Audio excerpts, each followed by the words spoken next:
আমার বাস্তব অভিজ্ঞতা বলছি। আমার এক বন্ধু কলেজের প্রফেসর, একই ক্লাসে পড়তাম। তো ওর একটা মেয়ে, একটি মাত্র মেয়ে, বিয়ে হবে।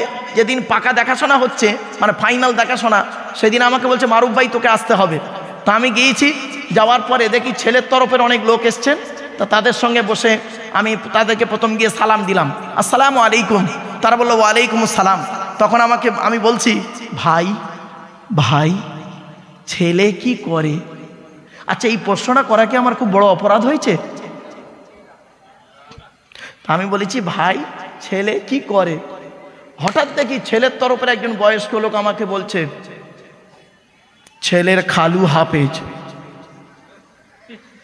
বুঝতে পারিনি না?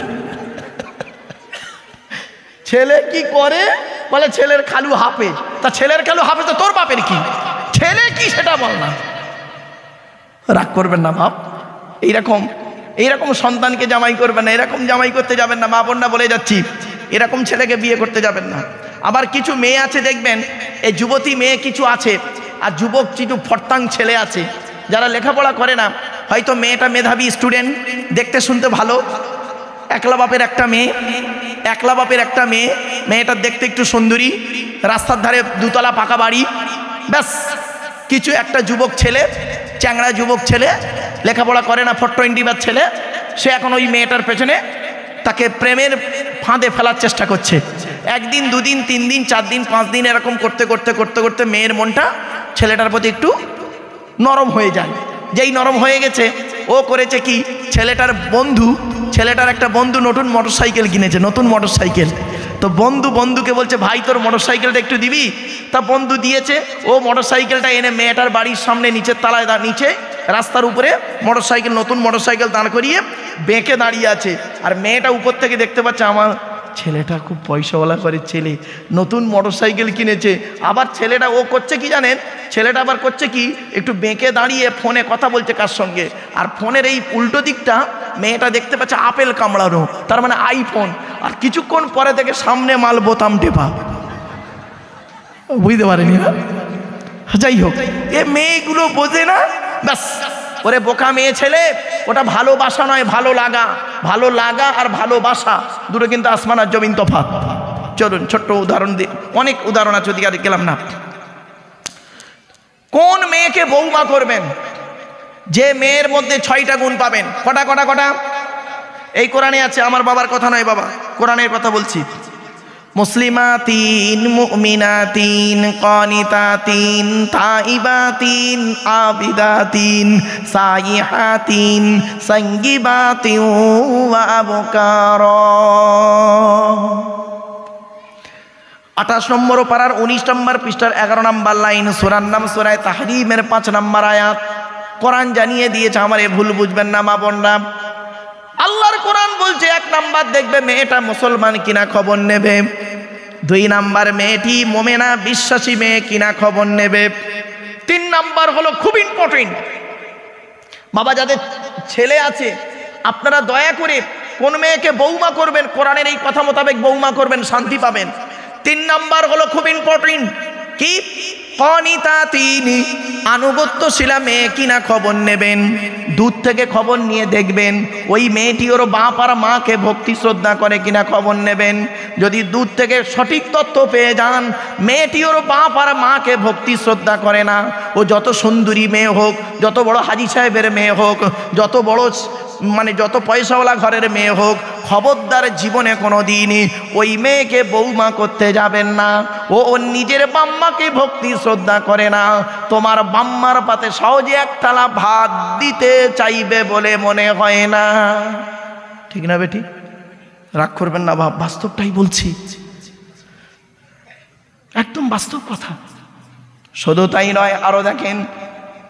আচ্ছা বাবা, আপনারা, আমি বললাম স্যার আপনি আধার কার্ড করেছেন? তা বলছে হ্যাঁ স্যার আধার কার্ড করেছি। আপনারা আধার কার্ড করেছেন তো? আরে ভাই বলুন না একটু। আচ্ছা, আধার কার্ড করার সময় অফিসাররা আপনাদের এই কথাটা কি বলেছিল? চোখটা বড় করে চান্ত বলেছিল? হ্যাঁ, 1500 বছর আগে কোরআনে ওই কথাটি বলা আছে, একবারও ভাবেননি আপনারা? আপনারা আধার কার্ড করার সময় অফিসাররা আপনাদের বলেছিল কি, মনে পড়ছে দেখুন তো দেখি? হাতের 5টা আঙুলের ছাপ চেপে চেপে দিয়েছিল না? আরে ভাই বলুন না, ১৫০০ বছর আগে কোরআনে কথাটি ইঙ্গিত দেওয়া আছে। দলিলটা শুনলে চমকে যাবেন। আল্লাহ বলছে, আগে চোখটা বলি, মানে কেন চোখ দেখতে, চোখটা কোরআন বলছে আলাম নাজআল লাহু আইনাইনি ওয়া লিসানাও ওয়া শাফাতাইন ওয়া হাদাইনাহুন নাজদাইন। ৩০ নম্বর পারায় কোরআন জানিয়ে দিয়েছে, ও দুনিয়ার মানুষ, আলাম নাজআল লাহু আইনাইনি, আল্লাহ বলছেন আমি কি তোদের দুটো চোখ তৈরি করি নাই? ব্যাস, কোরআনের এইটুকু আয়াত নিয়ে গবেষণা শুরু করলো। কেন আল্লাহ কোরআনে বললেন আমি তোদের দুটো চোখ তৈরি করি নাই? চোখকে নিয়ে আমেরিকার 10 জন বৈজ্ঞানিক গবেষণা শুরু করলো। চোখের কথা কোরআনে কেন আলাদা করে বলা হলো? কোরআনের ভুল বের করতে গিয়ে দেখলো সারা পৃথিবীতে যত মানুষ জন্মগ্রহণ করেছেন, এসেছেন, আসছেন, আসবেন, কারো চোখের রেটিনার সঙ্গে কারো চোখের রেটিনার কোনো মিলই পাওয়া যাবে না। এই জন্য সঙ্গে সঙ্গে 10 জন বৈজ্ঞানিক ইসলামের কালেমা পড়ে ওই জায়গায় মুসলমান হয়ে গেল। কোথায় আছেন আপনি? শুধু তাই নয়, এবার আসছে আঙুলের ছাপটা শুনে নিন। কোরআনে বলছে আলাম নাজআল, কোরআনে বলা হয়েছে আয়াহসাবুল ইনসানু আল্লান নাজমা'a ইযামা বালা কাদিরিনা আলা আন নুসাউবিয়া বানানা। 29 নম্বর পারা, সূরার নাম সূরা কিয়ামত, 4-5 নম্বর আয়াত আল্লাহ পাক বলে দিলেন, হে মানব জাতি, এখানে হিন্দু মুসলমান কোনো ডিভাইডেড আল্লাহ করেনি। আল্লাহ কি বলল? জোরে বলুন, হে মানব জাতি। আর আপনি কি করলেন? ডিভাইডেড করে ফেললেন।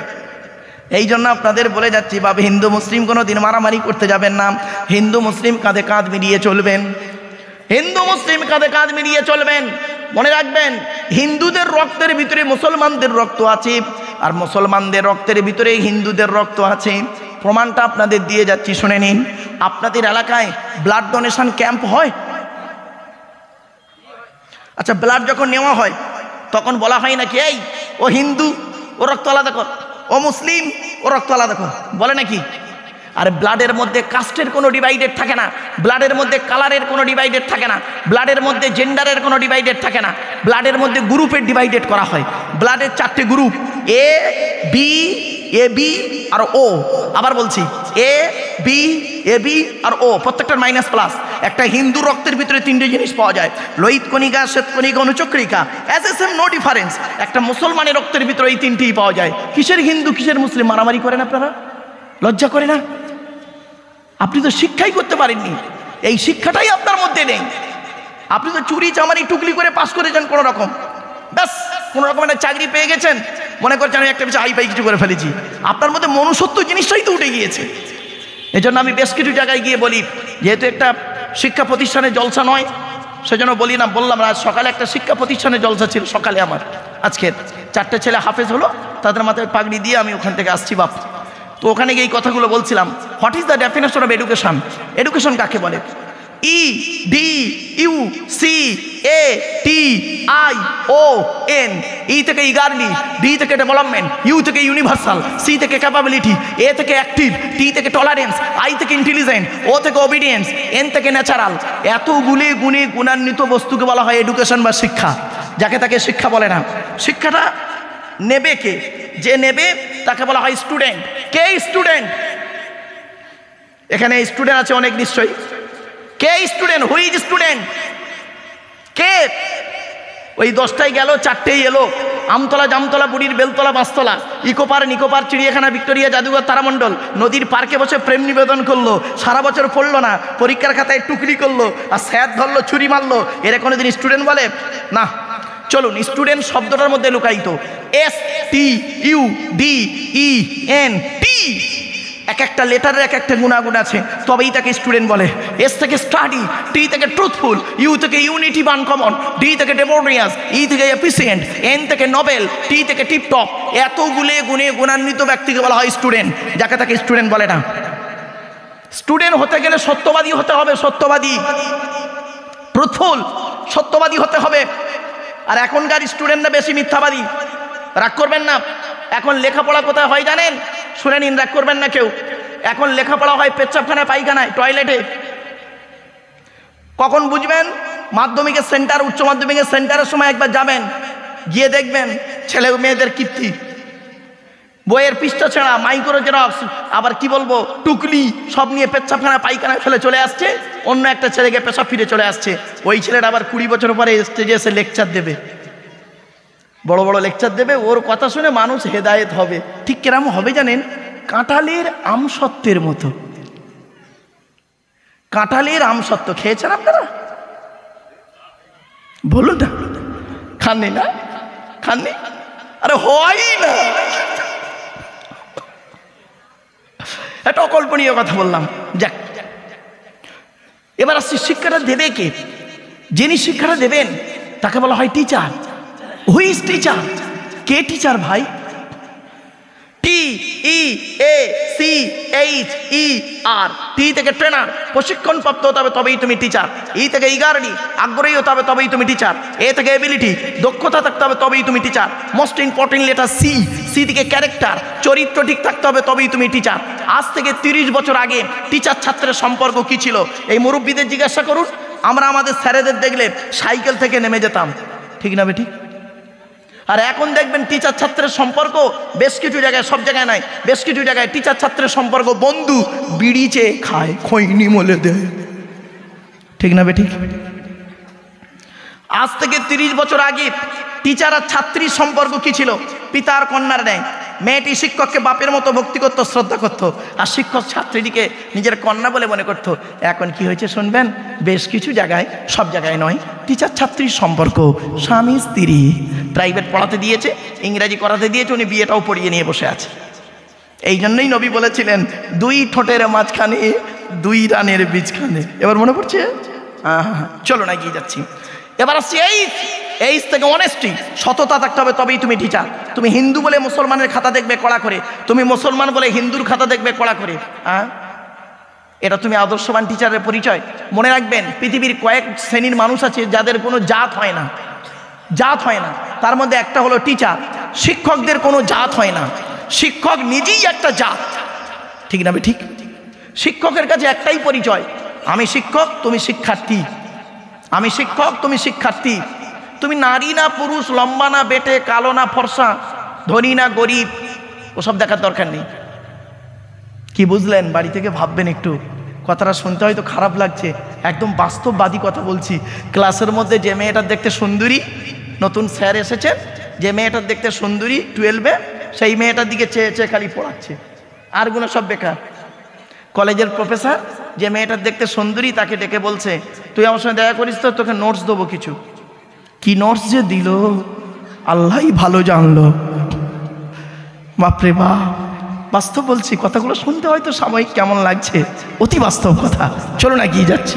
এবার আসছি এইচ থেকে অনেস্টি। এবার আসছি ই থেকে আরডি। টিচার হতে গেলে আগে আগে আসতে হবে। মোস্ট ইম্পর্টেন্ট লেটার, একদম last letter is a R. R থেকে রেগুলারিটি, কি নিয়মিত ক্লাস করতে হবে। কি দাঁড়ালো? ট্রেনার, ইগারডি, এবিলিটি, ক্যারেক্টার, অনেস্টি, আরডি, রেগুলারিটি, এতগুলো গুণ যার মধ্যে আছে, he is a really teacher. তিনি হলেন সত্যিকার একজন টিচার। আমার বলার উদ্দেশ্যটা কি? এ ওয়াজ কেন করছি? আল্লাহ নবী বলেছেন, শুনুন, ইন্নামা বুইস্তু মুআল্লিমা। দুনিয়ার মানুষ মুহাম্মদকে আল্লাহ বিশ্বের মানুষের টিচার করে পাঠিয়েছে। আমি আব্দুল্লাহ গিল মারুফ একজন টিচার, মোহাম্মদ সাল্লাল্লাহু একজন টিচার। 2 টিচারের প্রতিযোগিতা করলে বুঝতে পারবেন আসমান আর জমিন তফাৎ। জাস্ট ফর এক্সাম্পল, আপনাদের একটু উদাহরণ দিচ্ছি, বাড়িতে গিয়ে ভাববেন। এই পৃথিবীতে এমন একজন প্রফেসরের নাম বলতে পারেন আপনারা? কেউ আছেন এখানে? কি হিন্দু কি মুসলিম, একটু দয়া করে বলুন দেখি। এই পৃথিবীতে এমন একজন প্রফেসরের নাম বলতে পারেন, এমন একজন লেকচারার, এমন একজন টিচারের নাম বলতে পারেন, যিনি 60 বছর চাকরি করেছেন। 60 বছর চাকরি করার পরে তিনি এই কথাটা বলতে পারবেন যে আমি 60 বছর চাকরি জীবনে যত ছেলে মেয়ে পড়িয়েছি প্রত্যেকটা পারফেক্ট, প্রত্যেকটা 100% পারফেক্ট বলতে পারবেন কি? তবে এতটুকু বলতে পারবেন যে আমি আমার জ্ঞানমতে যত ছাত্রছাত্রী পড়িয়েছি 90% ভালো। 2-1টা চোর ডাকাত বদমাইশ হলে হতে পারে, তবে সবটাই ভালো বলবো না, বেশিরভাগটাই ভালো। কিন্তু শুনে রেখে দিন, এই পৃথিবীতে একজন মানুষের আগমন ঘটেছিলেন, একজন টিচার পৃথিবীতে এসেছিলেন, একজন টিচার পৃথিবীতে এসেছিলেন। সেই টিচারটা কবে এসেছিলেন শুনে নিন। সেই টিচারটা পৃথিবীতে এসেছিলেন 570 খ্রিস্টাব্দের 29 আগস্ট সোমবার। আর সেই টিচারের ইন্তেকাল হলো 632 খ্রিস্টাব্দে জুন মাসের 8 তারিখ সোমবার। এই 62 বছরের টিচারটা পৃথিবীতে ছিলেন। এই 62 বছরের যত ছাত্রছাত্রী তৈরি করেছেন, ছাত্রদের নাম হলো সাহাবী আর ছাত্রীদের নাম হলো সাহাবিয়া। ছাত্রদের নাম হলো সাহাবী আর ছাত্রীদের নাম হলো সাহাবিয়া। এমন ছাত্রছাত্রী তিনি তৈরি করে নিজেই সার্টিফিকেট দিচ্ছেন নিজের ছাত্রছাত্রীদের। আসহাবিকান নুজুম বিআইয়িহিম ইকদিদাইতু মিহদাতাইতুম। ওরে দুনিয়ার মানুষেরা শোন, আমি আমার ছাত্রছাত্রীদের সম্পর্কে সার্টিফিকেট দিচ্ছি। আমার প্রত্যেকটা সাহাবী সাহাবিয়া হলেন নক্ষত্রের নেই।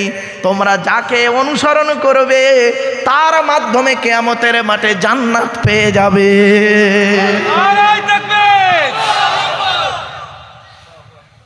তার মাধ্যমে আবু বকরকে ধরো, আবু বকরের আদর্শ তুমি বাস্তবায়ন করো, জান্নাতে যাবে। হযরত ওমরের চরিত্রকে তুমি বাস্তবায়ন করো, জান্নাতে যাবে। হযরত উসমান গনির চরিত্রকে বাস্তবায়ন করো, জান্নাতে যাবে। হযরত আলীর চরিত্রকে বাস্তবায়ন করো, জান্নাতে যাবে। সালমান ফার্সির, বেলাল রাদিয়াল্লাহু তাআলা আনহু, আব্দুল্লাহ ইবনে মাসউদ, কটা বলবো, হাসান বিন সাবিত থেকে শুরু করে যাকে তুমি অনুসরণ করবে, যার চরিত্র তুমি প্র্যাকটিক্যাল করবে, তার মাধ্যমে জান্নাত পেয়ে যাবে। আমরা আজকে সেই কথাগুলো একবারও ভাবিনি। চলুন, আল্লাহ পাক বললেন সেই নবীর উপরে কোরআন নাজিল হয়েছে। আমি কোথা থেকে চলে এসেছিলাম মনে আছে? ফিঙ্গারপ্রিন্ট না ভুলে গেছেন? মনে আছে? তাই আল্লাহ পাক বললেন, ওই আয়াত থেকে ফিরে এসেছিলাম। আয়া সাবলি ইনসানু আল্লান নাজমা ইযামা বালা কাদিরিনা আলা আন নুসাউবিয়া বানানা। পবিত্র কোরআন 29 নম্বর পারা, সূরার নাম সূরা কিয়ামার 4-5 নম্বর আয়াতে আল্লাহ পাক বলে দিলেন, হে মানব জাতি, এই শব্দ থেকে চলে গিয়েছিলাম অনেক দূর, আবার ব্যাকে চলে এলাম রাজারহাট ঘুরে, হ্যাঁ নিউ টাউন ঘুরে গাড়ে আবার চলে এলাম রায়গাছিতে। চলুন, আল্লাহ পাক বলছেন, হে মানব জাতি, হে মানব জাতি, আমি তোদের সৃষ্টি করেছি। আর তোরা যেন কোনো দিন ভাববি না আমরা মরে গেলে পচে গলে হাড় হয়ে যাব, কিয়ামতের মাঠে আল্লাহ আর তুলতে পারবে না। কখনোই তোরা ভাববি না এই পৃথিবীতে যেমন তোদের বুড়ো আঙুলের ছাপ যেমন কারোর সঙ্গে কারোর কোনো মিল নেই, কিয়ামতের মাঠে কারোর সঙ্গে কারোর কোনো মিল পাবি না। কোরআনের এই আয়াতকে নিয়ে কে গবেষণা করলো? কোনো মোল্লা মলি সাহেব গবেষণা করেনি। থাইল্যান্ডে চ্যাংম্যাং ইউনিভার্সিটি অ্যানাটমি বিভাগের প্রফেসর, বিখ্যাত পণ্ডিত বৈজ্ঞানিক, লোকটার নাম হলো তাথাগত জেসান। উনি একজন খ্রিস্টান, হিন্দু নন, মুসলমান নন। উনি বললেন কোরআনে ভুল আছে। বলে কি ভুল? বলল কোরআনে লেখা আছে বুড়ো আঙুলের ছাপ নাকি কারোর সঙ্গে কারোর কোনো মিল নেই। আমি কোরআনেরই ভুল বের করে শুনবো। উনি করলেন কি, 1000 মানুষের বুড়ো আঙুলের ছাপ নিলেন, 1 বছর ধরে গবেষণা করে দেখছে কারোর সঙ্গে কারো মিল আছে। যখন কারোর সঙ্গে কারোর কোনো মিল পেলেন না, ল্যাবরেটরির ভিতরে দাঁড়িয়ে দাঁড়িয়ে ইসলামের কালেমা পড়ে মুসলমান হয়ে গেলেন। কি বুঝলেন? এই সেই কোরআন, এই সেই কোরআন। এ কোরআনে 1000-এর আয়াত হলো বিজ্ঞান ভিত্তিক। আমরা কটা জানি আর কটা নিয়ে গবেষণা করছি। চলুন, আরো অনেক রয়েছে বাবা, তবু 2-1টা কথা আপনাদের একটু শুনিয়ে দিই। বাড়ি থেকে ভাববেন এই কোরআনের পরিচয়টা কি। এ কোরআন আল্লাহর তরফ থেকে জিবরাইলের মাধ্যমে হযরত মুহাম্মদ সাল্লাল্লাহু আলাইহি ওয়াসাল্লামের উপরে আরবের মক্কা নগরের নিকটবর্তী একটি গোয়াটির নাম হলো হেরা। হেরা নামক গোয়াতে 610 খ্রিস্টাব্দে 1 ফেব্রুয়ারি সোমবার কোরআনের প্রথম আয়াত নাযিল হলো, ইকরা, রিড, পড়ো পড়ো পড়ো। আর মুসলমানদের প্রথম বাক্য এখন কি জানেন? গেল গেল গেল। পেট শান্তি, দুনিয়া শান্তি। রাগ করো না বাপ। এই কোরআনে আছে 82 জায়গায় নামাজের কথা আছে, 82 জায়গায় লেখাপড়ার কথা কোরআনে আছে 92 জায়গায়। কত কত কত? তা কোন সংখ্যাটা বেশি, 82 না 92? তাহলে লেখাপড়ায় পিছিয়ে কেন মুসলিম? শুধু এই গ্রামটাকে নিয়ে বিচার করবেন না বাবা। মুসলমানরা লেখাপড়ায় কেন পিছিয়ে? এই কোরআনে 92 জায়গায় আছে লেখাপড়ার কথা, ইয়া আইয়ুহাল্লাযীনা আমানু আছে 88 জায়গায়। আর শুধু তাই নয়, 250 রকমের হারাম আয়াত আছে, 250 রকমের হালাল আয়াত রয়েছে। তাই অনুরোধ করে বলে যাচ্ছি, কোরআন পড়ুন এবং কোরআনের ব্যাখ্যা পড়ার চেষ্টা করুন। শুধু তাই নয়, এ কোরআনের ভিতরে রয়েছে 30টা পারা, 540টা রুকু, 114টা সূরা, 14 থেকে 15 খানা সাজদা, 7টা মানজিল, 8 থেকে 12 খানা সাক্তা, 6666টা আয়াত, কেউ বলেছেন 6236টা আয়াত, 3,23,215টা অক্ষর। এ কোরআন 22 বছর 9 মাস কয়েকদিন কম বেশি 23 বছর ধরে কোনো ঘটনাকে কেন্দ্র করে, কোনো ব্যক্তিকে কেন্দ্র করে, কোনো বস্তুকে কেন্দ্র করে, কোনো জায়গাকে কেন্দ্র করে কোরআনের আয়াতগুলো নাজিল হয়েছে। 6000 আয়াত নাজিল হয়েছে, 12,000 জায়গায় নাজিল হয়েছে। বাপেরে, কোরআন যার উপরে নাজিল হয়েছে তার নাম কি? তিনি আমাদের রাসূল বিশ্বনবী মুহাম্মদ সাল্লাল্লাহু আলাইহি সাল্লাম। ঠিক না বেঠিক? সে নবীর পরিচয়টা কি ভালো করে শুনে নিন একটু। আমাদের নবীর নাম মুহাম্মদ সাল্লাল্লাহু আলাইহি সাল্লাম। তিনি কোন বংশে জন্মগ্রহণ করেছেন? জোরে বলুন। কুরাইশ। কার নাম কুরাইশ? ভালো করে শুনে নিন। কার নাম কুরাইশ? ভালো করে শুনে নিন। একটু সুবহানাল্লাহটা জোরে বলতে পারবেন তো? হ্যাঁ, চলুন। মুহাম্মাদের বাপের নাম আব্দুল্লাহ, আব্দুল্লাহর বাপের নাম আব্দুল মুত্তালিব, আব্দুল মুত্তালিবের বাপের নাম আব্দে মান্নাব, আব্দে মান্নাবের বাপের নাম হাশেম, হাশেমের বাপের নাম কুসাই, কুসাইয়ের বাপের নাম কিলাব, কিলাবের বাপের নাম মুর্রা, মুরার বাপের নাম লুবাই, লুবাইয়ের বাপের নাম কাব, কাবের বাপের নাম গালিব, গালিবের বাপের নাম ফিগির, ফিগির থেকে কুরাইশ বংশ এসেছে। নবীর বাপের নাম আব্দুল্লাহ, মায়ের নাম আমিনা, দাদার নাম আব্দুল মুত্তালিব, দাদির নামটা কি? নেতিলা বিনতে খব্বাব, ব্রাকেটে ফতেমা, কেউ বলেছেন সামিরা। নবীর নানার নাম হলো আব্দুল ওয়াহাব জুহরি, নবীর নানির নাম হলো বারিনা বা বাররা, নবীর দুধমার নাম হলো হালিমা, নবীর দুধ বাপের নাম হলো হারেস, নবীর দুধ ভাইয়ের নাম আব্দুল্লাহ, নবীর বাপের নাম আব্দুল্লাহ, নবীর দুধ ভাইয়ের নাম আব্দুল্লাহ। দুটো জন এক করে ফেলবেন না। নবীর জন্ম 570 খ্রিস্টাব্দে। ইংরেজি কি মাস ছিল? 29 আগস্ট। আরবি মাস ছিল রবিউল আউয়াল মাস, 12 তারিখ, মতান্তরে 9 তারিখ, সোমবার শবে সাদেকের সময়ে আরবের মক্কা নগরী কুরাইশ বংশে নবীর জন্ম। নবীর বাপেরা হলো 10 ভাই, নবীর মায়েরা হলো 19 বোন। নবীর 9টা চাচা, 18টা খালা, 6টা ফুপু, 7টা ছেলে মেয়ে। আপনি কটা জানেন? নবী সম্পর্কে তো কিছুই জানেন না। চলেন, নবীর 9টা চাচার নাম কি শুনে নিন। বড় চাচার নাম হলো হারেস। কি বললাম? হারেস, জুবায়ের, মুকাইয়িম, ফাইদা, জাইদা, আবুল আহাব, হামজা, আব্বাস, আবু তলেব। নবীর বাপ হলো আব্দুল্লাহ। নবীর 7টা ছেলে মেয়ে, 3টে পুত্র সন্তান, 4টে কন্যা সন্তান। 3টে পুত্র সন্তানের নাম কি? বড় ছেলেটার নাম হলো কাসেম, তারপরে হলো তাহের বা তৈয়েব, ছোট ছেলেটার নাম হলো ইব্রাহিম। 4টে কন্যা সন্তান, তাদের নাম কি?